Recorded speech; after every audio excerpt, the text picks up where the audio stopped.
Hi hello नमस्कार सर्वांना. तर कसे आहात तुम्ही सर्व? चला तर आपल्या चॅनलमध्ये तुम्हा सर्वांचे मनापासून स्वागत करते.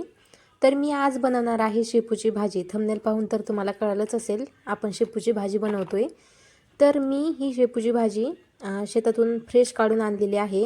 काल आम्ही मामाच्या गावी गेल्यामुळे शेतात पण गेलो होतो, तर तिथे मला ही फ्रेश भाजी दिसल्यामुळे ती मी भाजी आणलेली आहे.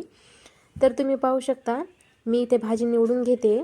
तर मी जे खालच्या निब्बर काड्या असतात, देठ असतात त्याचे, तर मी ते काढून घेते आणि जी समोरची पाने असतात ते मी बाजूला काढून घेते. तर आता आपली ही भाजी पूर्ण निवडून झालेली आहे. तर आता आपल्याला ही भाजी काय करायची आहे, कट करून घ्यायची आहे. तर मी इथे मोठ्या ताटामध्ये काय करते, भाजी ही कट करून घेते. थोडी थोडी करून कट करून घ्यायची, जेणेकरून आपल्याला एकदम सोपीसुद्धा जाईल कट करण्यासाठी. तर तुम्ही पाहू शकता थोडी थोडी मी करून इथे कट करून घेतलेली आहे. तर एकदम बारीक अशी आपल्याला ही भाजी कट करून घ्यायची आहे, जेणेकरून काय होतं, नंतर भाजी आपल्याला ही मोकळी आणि सुटसुटीत होते त्यामुळे. तर आता ही पूर्णपणे भाजी आपली कट करून झालेली आहे. तर आता आपल्याला त्याच्यामध्ये घालायचं आहे पाणी. तर मी ही सुरुवातीला फक्त अशी झटकून घेतलेली होती भाजी, पाण्याने धुवून घेतलेली नव्हती, त्यामुळे मी कट केल्यानंतर धुते हिला.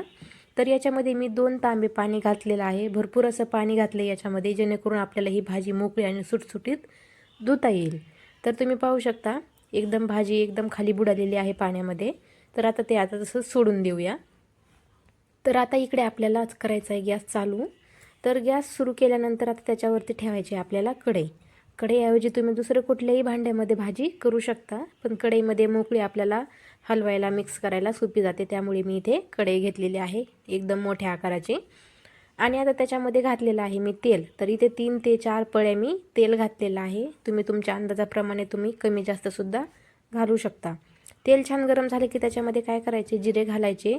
आणि मी इथे लसणाची म्हणजे लसूण ठेचून घेतलेला होता ना, तो लसूण घातलेला आहे. पेस्ट नाही करायची आहे बारीक, जेणेकरून काय होतं, ठेचून घेतलेल्या लसणाची चव ही वेगळीच लागते त्यामुळे. तर मी इथे 2 चमचे लाल मिरची पावडर टाकलेली आहे.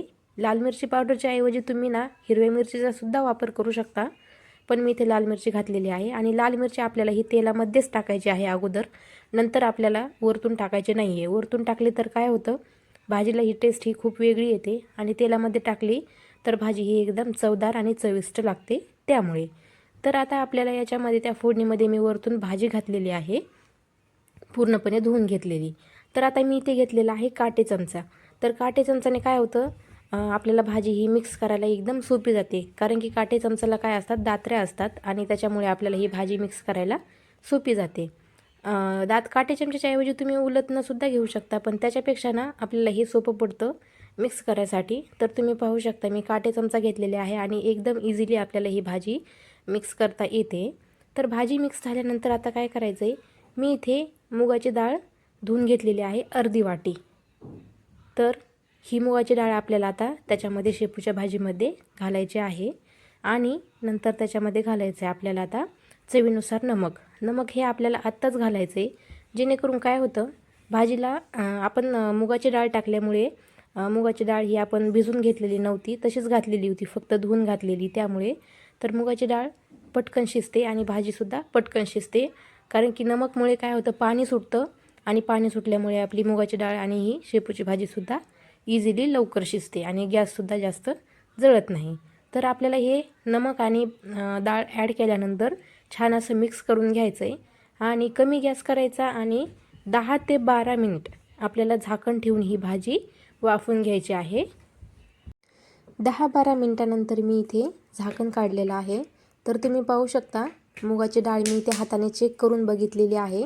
तर मुगाची डाळ ही एकदम शिजलेली आहे आपली छान, आणि शेपूची भाजीसुद्धा एकदम छान अशी शिजलेली आहे. तर आता याच्यामध्ये घालायचं आहे आपल्याला शेंगदाण्याचा कूट. तर मी इथे थोडासा मोठा कुटून घेतलेला होता शेंगदाण्याचा कूट, हातानेच उकळीमध्ये कुटलेला आहे, मिक्सरमध्ये नाही काढलेला. जेवढं होईल तेवढं तुम्ही शेंगदाण्याचा कूट भाजीला टाकायचा असेल ना, तर तुम्ही उकळीमध्ये कुटा, खूप छान लागते, आणि टेस्टसुद्धा खूपच छान येते भाजीला. आणि ओबडधोबड शेंगदाण्याचा कूट टाकल्यामुळे काय होतं, दाताखाली शेंगदाणे आल्यानंतर भाजीची टेस्ट ही आपल्याला आणखी जास्त चवदार लागते त्यामुळे. तर ही भाजी आपली छान अशी एकदम तयार झालेली आहे, एकदम रेडी झालेली आहे. तर तुम्ही ही भाजी ज्वारीच्या भाकरीसोबत किंवा बाजरीच्या भाकरीसोबत तुम्ही खाऊ शकता. एकदम छान लागते. तुम्ही एकदा नक्की ट्राय करून बघा या पद्धतीने भाजी शेपूची.